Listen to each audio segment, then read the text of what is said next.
नमस्कार, मैं आपका स्वागत हमारे YouTube चैनल परम आनंद आयुर्वेद में करती हूँ। मैं सबसे पहले आपको ये बताऊंगी कि पंचकर्मा क्या होता है।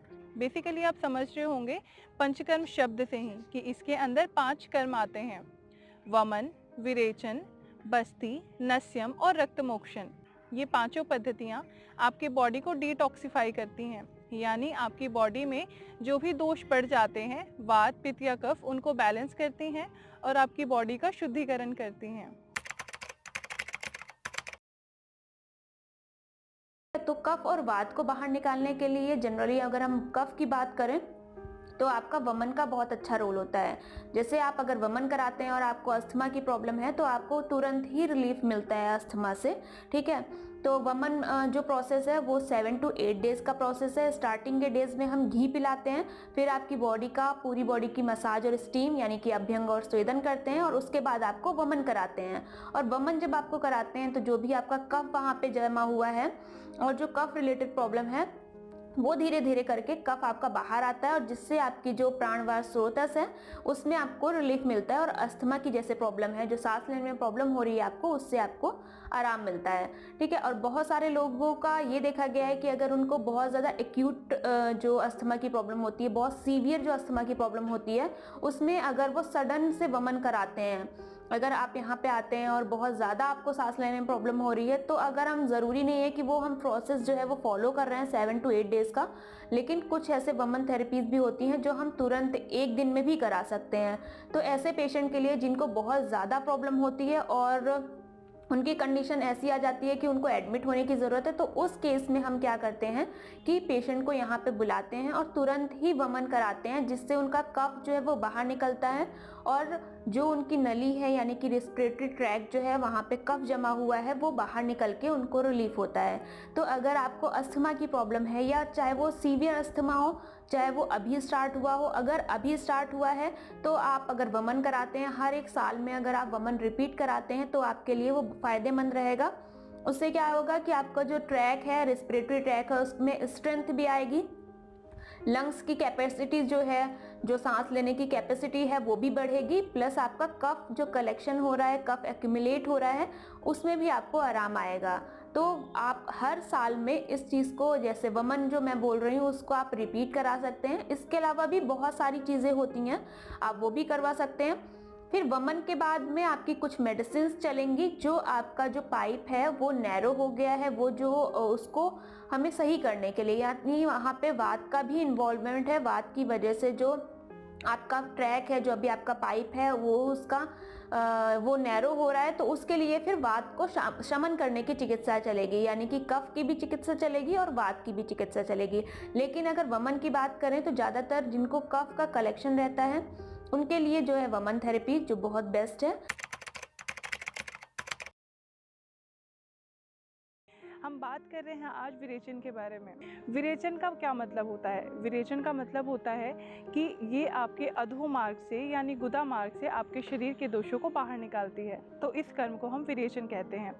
यानी अगर आधुनिक भाषा में कहूँ तो ये आपके बॉडी के टॉक्सिन्स को फ्लश करने में मदद करती है, तो हम इस कर्म को परगेशन के नाम से भी जानते हैं। अगर इसके बेनिफिट्स की बात करूं कि इसके क्या क्या बेनिफिट होते हैं, तो विरेचन के द्वारा आप अपने शरीर के दोष को दूर कर सकते हैं। ये बेसिकली आपके कफ और पित्त दोष को दूर करने में सहायता करती है, लेकिन जो प्रधानतया ये आपके शरीर से जो दोष दूर करती है वो होता है पित्त। यानी प्रधानतया अगर आपकी बॉडी में पित्त दोष है तो, या फिर पित्त दोष के कारण कोई भी रोग है, तो ये उसको ठीक करने में आपकी हेल्प करती है। इसके साथ ही साथ अगर आपको जैसे अर्थराइटिस की या फिर कब्ज की, आपको हेयर प्रॉब्लम है या फिर आपको सौंदर्य समस्या भी हो रही है, जैसे आपके फेस पे झाइयाँ आ गई हैं, झुर्रियाँ आ गई हैं, तो भी आप विरेचन करवा सकते हैं। अगर हम विरेचन के गुण की बात करें तो जैसा कि मैंने बताया कि ये पित्त प्रधान दोष, यानी जो भी पित्त से संबंधित कोई भी अगर विकार है, कोई भी रोग है, तो ये उसको दूर करने में सक्षम होती है। इसके साथ ही साथ ये आपके शरीर के और भी दोषों को दूर करती है, आपको बल देती है, आपको शक्ति प्रदान करती है। इसके साथ ही साथ आपके जो वर्ण है, आपका जो रंग है, उसको निखारने में भी बहुत सहायता करती है। अगर मैं बात करूं कि वैसे कौन-कौन सी डिज़ीज़ होती हैं जिसमें हमें विरेचन कराना चाहिए, तो एसिडिटी और कॉन्स्टिपेशन, अगर कुछ साइकेट्रिक प्रॉब्लम भी है जैसे उन्माद वगैरह है तो वो भी विरेचन करा सकते हैं। त्वचा रोग में भी विरेचन बहुत लाभकारी होता है। इसके साथ ही साथ अगर किसी को सोरियासिस की समस्या है तो उसके लिए भी विरेचन बहुत ही लाभकारी सिद्ध हुआ है।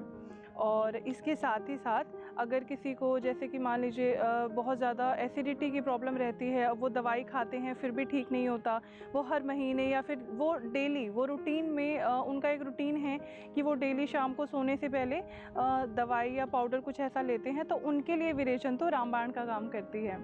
और इसे जैसे कौन नहीं करवा सकता, जैसे अगर किसी को टाइफाइड है या फिर किसी को बहुत बुखार है, इसके अलावा अगर कोई स्त्री प्रेग्नेंट है या फिर लैक्टेटिंग मदर है और कोई बहुत ही वृद्ध व्यक्ति हैं तो उनको हम विरेचन करवाने की एडवाइस नहीं देते हैं। विरेचन में हमें स्पेशली जैसे विरेचन को भी कर्म में डिवाइड किया गया है, जैसे पूर्व कर्म, प्रधान कर्म और संसर्जन कर्म। तो पूर्व कर्म में क्या किया जाता है, इसमें हम व्यक्ति को यानी जो भी रोगी है उसको हम प्रिपेयर करते हैं कि उसके दोष जो हैं वो शरीर से निकल जाएं। इसके लिए क्या करते हैं, ये अंडर डॉक्टर ऑब्जर्वेशन 3 दिन, 5 दिन, 7 दिन, ये डिपेंड करता है कि पर्सन के अंदर लक्षण कब आते हैं। जैसे कि हम घृतपान, इस जो हम पूर्व कर्म वाली जो क्रिया होती है इसको घृतपान या फिर स्नेहपान के भी नाम से जानते हैं। घृतपान इसलिए कहा जाता है क्योंकि इसमें व्यक्ति को 3 दिन, 5 दिन, 7 दिन, जितने भी दिन के अंदर उसके लक्षण आते हैं उतने दिन हम उनको घृतपान कराते हैं, घी पीने के लिए देते हैं। घी की मात्रा जैसे पहले दिन अगर 30 मिलीलीटर है तो दूसरे दिन 60, फिर तीसरे दिन 90, फिर चौथे दिन 120, मतलब ऐसे ऐसे जो घी की क्वांटिटी है वो इंक्रीज़ की जाती है। कई बार ये पेशेंट जो घृतपान होता है वो अपने घर पे भी कर लेते हैं और कई बार पेशेंट नहीं कर पाते तो वो क्लिनिक पे आके भी अंडर डॉक्टर ऑब्जर्वेशन घृतपान करते हैं। घृतपान के अंतर्गत ये भी एडवाइस किया जाता है पेशेंट को कि जब उनको भूख लगती है तो वो उसकी टाइमिंग उस टाइम नोट कर लें और जब भूख लगे तभी उनको भोजन करना है। इसके बाद फिर जो दूसरा कर्म होता है वो होता है प्रधान कर्म, यानी इसके अंदर हम विरेचन क्रिया कराते हैं, विरेचन कर्म हम करवाते हैं। इसमें पेशेंट को क्लिनिक पे आना होता है, फिर डॉक्टर, थेरेपिस्ट वो उनको कुछ दवाई देते हैं, कुछ औषधि देते हैं जिससे उनको विरेचन कर्म जो है वो ईजिली हो जाए और जो उनके शरीर के दोष हैं वो बाहर निकल जाएँ। जैसा कि मैंने बताया कि पूर्व कर्म करवाया जाता है, तो पूर्व कर्म करवाने का जो एक इम्पॉर्टेंस है, जो एक महत्व है उसका यही है कि जब हम घी देते हैं पेशेंट को, जो स्नेहपान वो करता है, तो उस टाइम जो उसके शरीर का दोष है वो पिघल जाता है, वो थोड़ा सा एकत्र हो जाता है एक जगह पे, तो वो ईज़िली फिर प्रधान कर्म में बाहर निकलने में, तो जो पेशेंट जैसे स्नेहपान अच्छे तरीके से करता है, जैसे डॉक्टर उसको एडवाइस करते हैं वैसे करता है, तो प्रधान कर्म में जो उसके शरीर के दोष हैं उन्हें निकलने में आसानी होती है। तो जैसे मैं प्रधान कर्म बता रही हूँ, तो इसमें जो हम जिस दिन विरेचन करवाते हैं तो औषधि देने के बाद पेशेंट को वेग आने शुरू होते हैं, यानी उनको दस्त लगने से उनको ऐसा महसूस होता है कि दस्त लग रहे हैं, तो वो वेग हम काउंट करते हैं, आयुर्वेद में हम उनको वेग कहते हैं। तो वेग आने शुरू होते हैं, तो जब वो वेग तब तक आते हैं जब आपके शरीर के जब तक दोष सारे निकलते नहीं हैं, जब आपके शरीर के दोष निकल जाते हैं तो फिर वेग आने बंद हो जाते हैं। तो ये आपका प्रधान कर्म हो गया। जब वेग आने बंद हो जाते हैं तो इसका ये मतलब होता है कि आपके शरीर के दोष निकल जाते हैं। अगर पेशेंट घर पे है तो हम उसे ये एडवाइस करते हैं कि वो जिस समय उसको वेग आ रहे हैं तो आप उस समय को नोट कर लीजिए और फिर हम पेशेंट से ऑन कॉल या फिर जैसे भी हम उससे कनेक्टेड रहते हैं। और अगर पेशेंट हमारे क्लिनिक पे हैं और हमारे सामने हैं तो हम खुद उनकी टाइमिंग नोट करते हैं कि उन्हें किस समय वेग आया है। इसके बाद आता है संसर्जन कर्म। संसर्जन कर्म बहुत ही इम्पॉर्टेंट है, बहुत ही महत्वपूर्ण इसलिए है, विरेचन के बाद जैसे उसके जो पेट है वो खाली हो गया, जो उसका दोष है वो बाहर निकल गया, तो इसीलिए उसे अचानक से उस समय हम बहुत भारी खाना या फिर कुछ ऐसा खाना नहीं देते जो उसको पच ना पाए। तो इसीलिए संसर्जन कर्म को बहुत महत्वपूर्ण बताया गया है कि अगर जो व्यक्ति संसर्जन कर्म अच्छे से फॉलो करता है तो जो उसको लाभ मिलते हैं वो दुगने हो जाते हैं।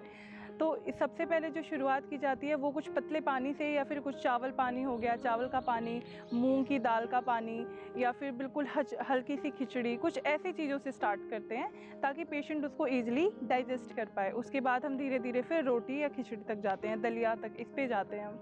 तो जितने दिन तक पेशेंट संसर्जन कर्म को फॉलो कर सकता है उतने दिन उसे ज़रूर करना चाहिए। जो व्यक्ति संसर्जन कर्म को अच्छे से फॉलो करता है तो जो भी वो कर्म करवाता है तो उसके बेनिफिट्स उसको और ज़्यादा मिलते हैं। तो ये मैंने आपको समझाया कि विरेचन कर्म कैसे करवाते हैं, इसका प्रोसेस बेसिकली 10 डेज़ का होता है। बाकी मैंने आपको जैसा बताया कि जितने जल्दी पेशेंट में लक्षण आते हैं, मतलब जितने जल्दी पेशेंट में लक्षण आते हैं तो उतने जल्दी उसका विरेचन हो जाता है। बेसिकली ज़रूरी ऐसा नहीं है कि किसी पेशेंट में अगर 5 दिन में लक्षण आ गए तो दूसरे पेशेंट में 7 दिन में आ जाएं। सभी पेशेंट्स में अलग अलग उनकी कैपेबिलिटी के ऊपर भी डिपेंड करता है कि उनके लक्षण कब आते हैं। पंचकर्म चिकित्सा पद्धति के अंदर 5 प्रकार के कर्म आते हैं: वमन, विरेचन, बस्ती, नस्यम और रक्तमोक्षण। मैं अपनी आज की वीडियो में आपको बस्ती के बारे में विस्तार से बताऊंगी। बस्ती क्या होती है? बस्ती में बेसिकली जो औषधियाँ होती हैं वो आपके शरीर के गुदा मार्ग से पेट में डाला जाता है और फिर वह गुदा मार्ग से ही बाहर आ जाता है। बेसिकली जो वात रोग होता है उसमें बस्ती को प्रधान माना जाता है, यानी बस्ती कर्म से आपके सभी प्रकार के वात रोग दूर हो जाते हैं। आचार्य चरक जी के अनुसार बस्ती कर्म को बहुत ही श्रेष्ठ चिकित्सा मानी गई है, क्योंकि वात रोग जितने भी प्रकार के हों लेकिन वो बस्ती चिकित्सा कर्म से दूर हो जाते हैं। बस्ती प्रक्रिया में आपके आंतों में जो भी मल संचित होता है वह बाहर निकल जाता है और आपके शरीर का शुद्धिकरण हो जाता है। बस्ती किन किन रोगों में दिया जा सकता है? बेसिकली बस्ती वात रोगों में दिया जाता है। किसी को जैसे कॉन्स्टिपेशन की समस्या है, पाइल्स की समस्या है, गठिया या अर्थराइटिस की समस्या है, तो उसे बस्ती दी जाती है। मैं सबसे पहले अगर बात करूं कॉन्स्टिपेशन यानी कब्ज की, तो अगर जिसको कब्ज की समस्या होती है तो उसका पूरा दिन बहुत ही खराब जाता है, क्योंकि सुबह सुबह उसका पेट साफ नहीं होता, जिसकी वजह से उसका पूरा दिन चिड़चिड़ापन, बेचैनी, घबराहट और पेट फूलना, पेट भारी लगना ऐसे लक्षणों के साथ जाता है, जिसकी वजह से उसका दिन अच्छा नहीं जाता। तो जिनको भी कॉन्स्टिपेशन की समस्या होती है उनके लिए बस्ती रामबाण का काम करती है। इसके बाद महिलाओं में वात रोग की समस्या ज़्यादा होती है, क्योंकि महिलाएं पूरे दिन काम में व्यस्त रहती हैं और जिसकी वजह से वो अपने खान पान पे उतना ध्यान नहीं देती जितना उन्हें देना चाहिए, जिसकी वजह से उनमें बहुत सारी समस्याएं आ जाती हैं, जैसे कि गठिया, कॉन्स्टिपेशन, पेट में दर्द या फिर पीसीओडी। इन सारी समस्याओं का एक इलाज है बस्ती। इसके बाद किसी को भी स्किन की प्रॉब्लम है या फिर हेयर की प्रॉब्लम है तो ऐसे रोगों में भी बस्ती बहुत अच्छा कार्य करती है। जैसे अगर किसी को सोरियासिस की समस्या है तो वमन और विरेचन के साथ बस्ती भी देने से सोरियासिस की समस्या दूर हो जाती है। अगर किसी को हेयर फॉल होता है और वो कंटिन्यूसली हो रहा है और वो हर प्रकार की मेडिसिन, ऑयल सब कुछ लगाकर या खाकर थक चुके हैं तो बस्ती वो करवा सकते हैं। इससे उनके बालों की समस्या भी दूर होती है। अगर किसी के फेस पे बहुत ज़्यादा एक्ने, पिगमेंटेशन ऐसी समस्या है तो बस्ती करवाने से उनके शरीर का शुद्धिकरण होता है और उनके चेहरे पे ग्लो आ जाता है। इसके बाद जो महिलाएं कंसीव करना चाहती हैं या फिर वो महिलाएं जिनको किसी प्रकार की भी समस्या है जैसे पीसीओडी, इनफर्टिलिटी, तो उन महिलाओं के लिए भी बस्ती अच्छा कार्य करती है। आजकल हम अपने खान पान पे ध्यान नहीं देते और लाइफस्टाइल इतनी बिजी हो गई है कि हम अपने ऊपर ध्यान नहीं दे पाते, जिसकी वजह से जो हमारा बेबी होता है कई बार वो अनहेल्दी होता है। तो अगर आप बेबी प्लान कर रहे हैं तो आप दोनों अगर बस्ती कराते हैं तो आपका बेबी हेल्दी होगा। अब हम बात करेंगे कि बस्ती कितने प्रकार की होती है और कौन से रोगों में कौन सी बस्ती दी जाती है। कौन से रोग में कौन सी बस्ती दी जाती है ये तो आपके डॉक्टर निर्धारित करते हैं। बेसिकली बस्ती बहुत सारे टाइप्स की होती है, लेकिन मैं बेसिक आपको बताती हूँ कि बस्ती कितने टाइप की होती है। मुख्यतः बस्ती 2 प्रकार की होती है, निरूह या आस्थापन बस्ती और अनुवासन बस्ती।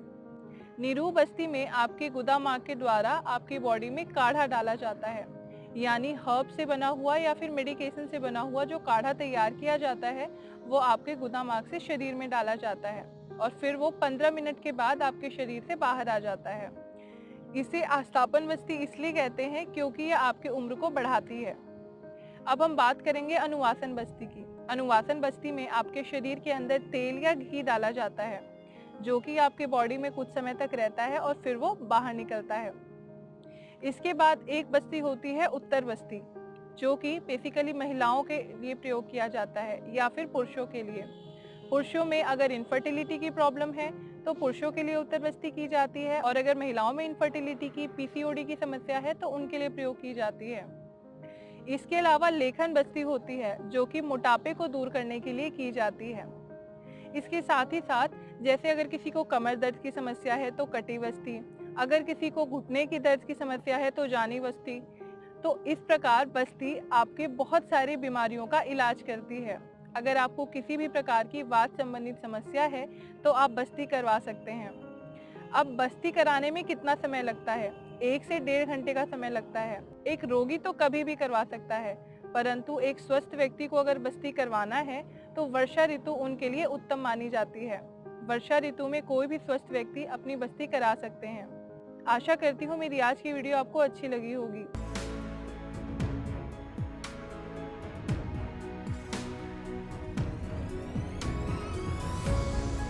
ये मेरे पापा जी हैं, दिनेश कुमार। हम दिल्ली से आए हैं। यहाँ पे पिछले 8 से 10 दिन से हम ट्रीटमेंट ले रहे हैं, जिसको बस्ती क्रिया बोलते हैं। पापा काफ़ी टाइम से पेट के समस्याओं से परेशान थे। पेट फूलना, गैस, कब्ज़, पेट टाइट भी रहता था। लेकिन हम सिर्फ विरेचन ले रहे हैं। दवाइयाँ सारी बंद हो गई हैं। पहले काफ़ी दवाइयाँ लेते थे, अब बिना दवाइयों के यहाँ पे परमानेंट आयुर्वेद में हमारा ट्रीटमेंट चल रहा है। अब पहले से काफ़ी अच्छा महसूस कर रहे हैं। पेट भी हल्का हो गया है और थोड़ा लचीला भी हो गया। पहले काफ़ी टाइट रहता था। काफ़ी अच्छा लगा यहाँ पर आकर, एक्सपीरियंस भी अच्छा लगा। स्टाफ भी काफ़ी अच्छा है और जो मैम देख रही हैं, जो भैया इलाज कर रहे हैं, वो भी काफ़ी अच्छे हैं यहाँ पर। ऑल ओवर गुड एक्सपीरियंस रहा हमारा यहाँ पर।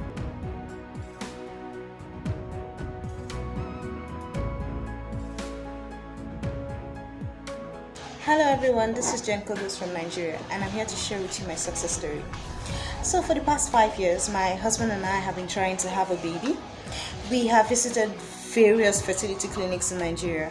I had some issues with my uterus and I was advised to go to the US for advanced treatment, but we didn't have that kind of money. Then one of our friends advised us to try Paramanand Ayurveda because she had used them before. I contacted them and we started treatment. I was given various herbal treatments and also a particular therapy called Uttabasti. We tried that, and after 2 months I became pregnant, and I was a bit unsure. I didn't know what to expect. But then last December we became proud parents of a baby boy. I want to thank God for bringing Paramanda and Ayurveda my way when I was really depressed and didn't know what to do. I also want to thank Paramanda and Ayurveda for their efforts and treatments. Thank you.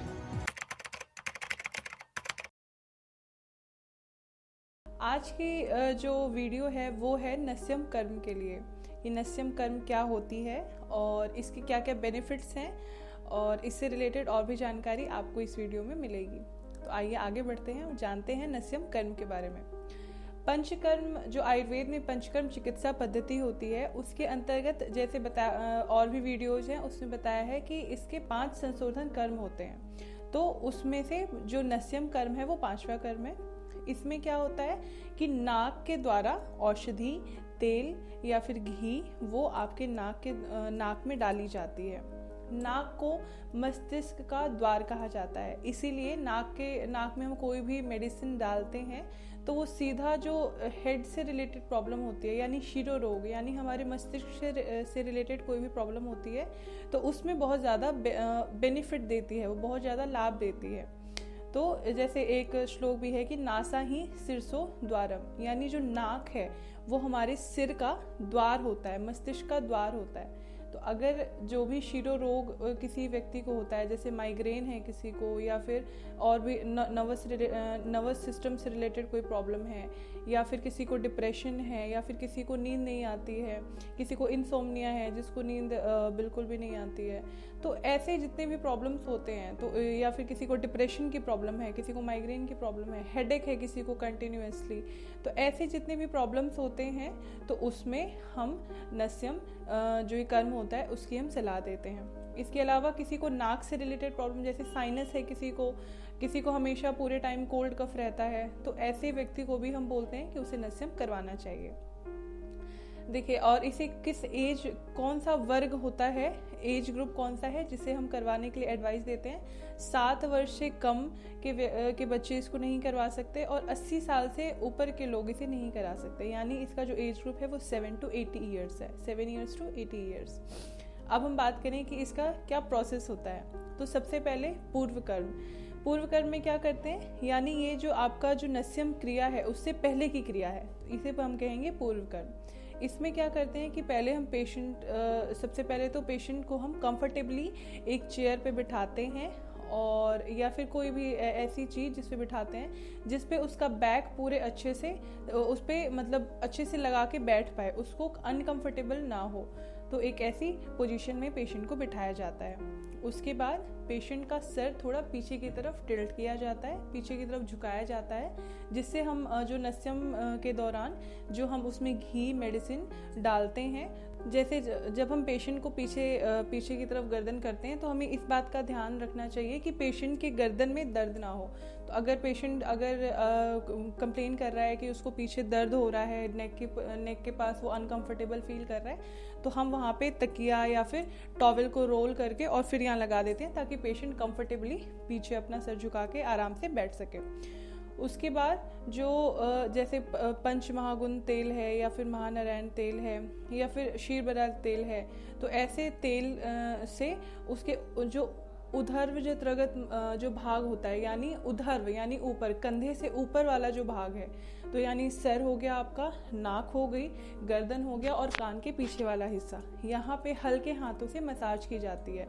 तो इससे क्या होता है कि patient थोड़ा और relax feel होता है और जो भी मतलब कफ है वो धीरे धीरे मतलब स्निग्ध होना शुरू हो जाता है। उसके बाद पेशेंट को उसकी प्रॉब्लम के अकॉर्डिंग जो भी उसको प्रॉब्लम है, जैसे डिफरेंट जो प्रॉब्लम्स मैंने बताई, जैसे साइनस की प्रॉब्लम होती है, माइग्रेन की प्रॉब्लम होती है, डिप्रेशन की प्रॉब्लम होती है, या फिर किसी को नींद नहीं आ रही है, तो डिफरेंट प्रॉब्लम्स यानी पेशेंट को जो प्रॉब्लम है उसके अकॉर्डिंग हम उसको तेल उसके अकॉर्डिंग डालते हैं। तो फॉर एग्जांपल तेल जैसे अणु तैलम हो गया, क्षीरबला हो गया, कुमकुमादि भी डालते हैं, ये फॉर फेशियल जो फेशियल ग्लो है उसके लिए लोग करवाते हैं। तो ऐसे तेल डाला जाता है। तो सबसे पहले क्या करते हैं, पेशेंट का गर्दन पीछे है, एक नाक बंद, जिस नाक में हम तेल डालते हैं यानी जिस छिद्र में हम तेल डालते हैं उसके दूसरे छिद्र को हम बंद कर देते हैं, यानी इसको ऐसे बंद करके, और उसके बाद हम 3 से 4 ड्रॉप, 5 मतलब मैक्सिमम 6 ड्रॉप्स हम डालते हैं, 6 to 8 ड्रॉप्स हम डालते हैं। तो पेशेंट को हम ड्रॉप डालेंगे एक छिद्र में, और उसके बाद हम पेशेंट को अंदर लेने के लिए कहते हैं। तब तक जो दूसरा छिद्र है वो बंद रहता है, अंदर इनहेल करने के लिए लेते हैं, इनहेल करने के लिए बोलते हैं, और उसको 2 सेकेंड 3 सेकेंड के लिए रिलैक्स होने के लिए बोलते हैं। उसके बाद उस वाले छिद्र को बंद करके दूसरे छिद्र में हम तेल डालते हैं। ऐसे ही जैसे जो पहला प्रोसेस था वैसे ही ये भी प्रोसेस होगा, उसमें डालेंगे। उसके बाद पेशेंट को थोड़ा सा रिलैक्स होने के लिए बोलते हैं, और अगर उसके बार बार उसको मतलब कफ बाहर आ रहा है या फिर उसको थूक आ रहा है तो उसको हम स्पिट आउट करने के लिए बोलते हैं, उसको थूकने के लिए बोलते हैं, उसको अंदर निकलने के लिए नहीं अलाउ करते हैं, हम उसको बाहर थूकने के लिए कहते हैं। उसके बाद पेशेंट का वही जो उधर्वजित रगत जो भाग है, यानी उधर्व भाग, यानी जो हमारा गर्दन हो गया, कान के पीछे वाला एरिया, नाक वाला और शिरो भाग, तो इन सब पे हल्के हल्के हाथों से मतलब मसाज की जाती है और स्टीम दिया जाता है, हल्का सा स्टीम दिया जाता है। इससे क्या होता है कि पेशेंट रिलैक्स होता है और जो कफ जो है वो स्निग्ध होके निकलने की कोशिश करता है। ये जो मैंने बताया ये आपका जो प्रधान कर्म होता है वो है, ये नस्यम जो प्रक्रिया है ये प्रधान कर्म है। पूर्व कर्म में क्या था कि पेशेंट को बिठाया था कंफर्टेबल पोजीशन में और पेशेंट का गला पीछे, गर्दन पीछे की तरफ की थी, वो पूर्व कर्म था। ये प्रधान कर्म है जिसमें ये पूरी प्रक्रिया हुई है। इसके बाद पश्चात कर्म क्या हो, यानी जो नस्यम प्रोसीजर है वो हो गया है, उसके बाद हमें क्या करना है, उसके बाद पेशेंट को हमें चेक करना है कि पेशेंट को कोई प्रॉब्लम तो नहीं हो रही है, पेशेंट को वो अनकंफर्टेबल फील तो नहीं कर रहा, तो हमें ये चेक करना है।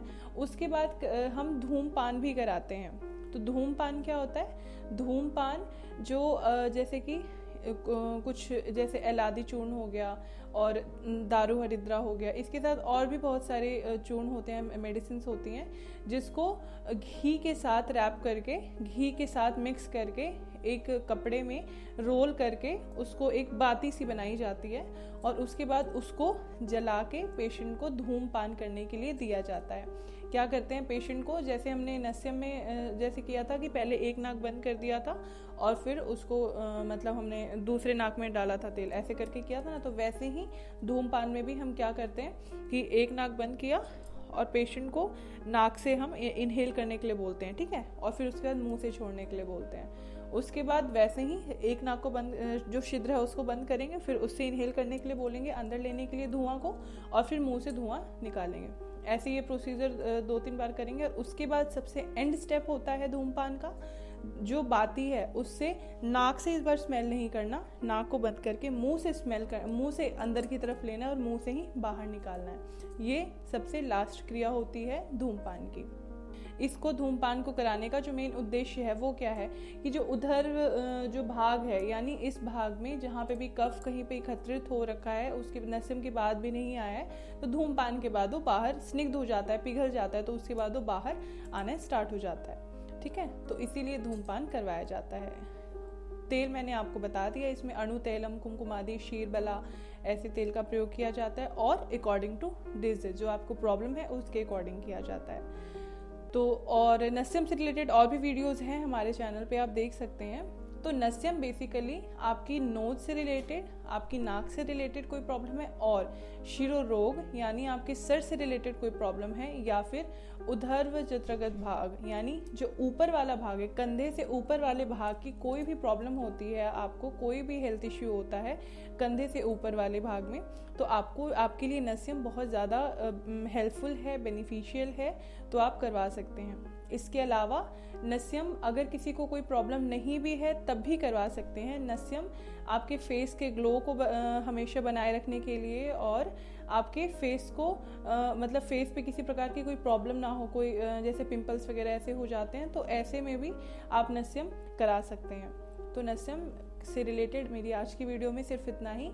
जो नेक्स्ट वीडियो आएगी नस्यम की, फिर उसमें मैं आपको और भी इससे रिलेटेड बातें बताऊंगी।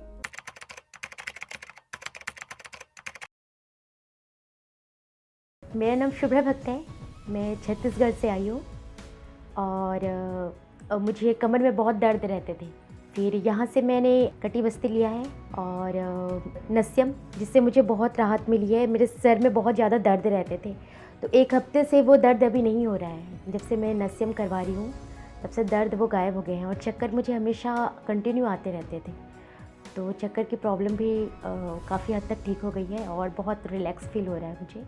और 2 बार मैंने शिरोधारा लिया हुआ है, मुझे काफ़ी उसमें बेनिफिट मिल रहा है, मतलब बहुत हल्का महसूस कर रही हूँ मैं। सर भारी नहीं लग रहा है, बिल्कुल हल्का लग रहा है, बहुत अच्छा लग रहा है, बहुत ही अच्छा फील हो रहा है मुझे।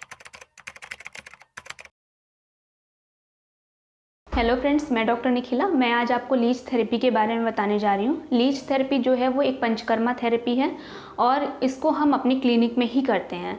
और लीच थेरेपी जो होती है, पहले मैं आपको बता देती हूँ, अगर आप कोई भी प्रोसेस करते हैं तो उसमें आपको पता होना चाहिए कि उसकी क्या क्या प्रॉपर्टी है और उसके क्या क्या बेनिफिट हैं आपकी बॉडी के लिए। अगर आप लीच थेरेपी कराते हैं तो लीच के सलाइवा में कुछ एंजाइम पाए जाते हैं, जिसमें कुछ प्रॉपर्टीज़ होती हैं, जैसे एंटी इन्फ्लामेटरी प्रॉपर्टी होती है, कहीं पे भी आपको इन्फ्लामेशन यानी स्वेलिंग की प्रॉब्लम है तो उसको कम करती है। एनाल्जेसिक प्रॉपर्टी होती है, यानी कि कहीं भी आपको अगर पेन हो रहा है तो उसको कम करेगी। एंटी कोगुलेंट की प्रॉपर्टी होती है, अगर आपका कहीं पे भी ब्लड जो है वो क्लॉट हो गया है उसमें वो हेल्प करती है। एंटी बैक्टीरियल, यानी कि अगर आपको कहीं पे भी बैक्टीरियल इन्फेक्शन हो गया है तो वो वहाँ पे भी काम करेगी।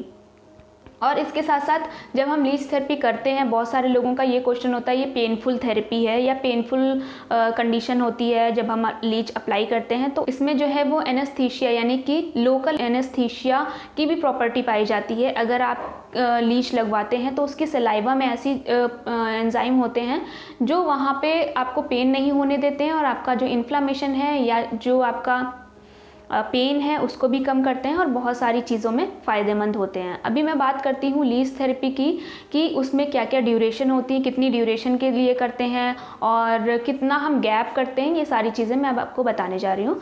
यानी कि अगर आप लीच थेरेपी कराते हैं तो उसमें अगर जो प्रोसेस होती है उसमें 2 से 3 घंटे का टाइम लगता है। यानी कि अगर आप आए हैं लीच थेरेपी आप करवा रहे हैं तो उसमें आपको यहाँ पे कम से कम 3 घंटे लेके आना ज़रूरी है।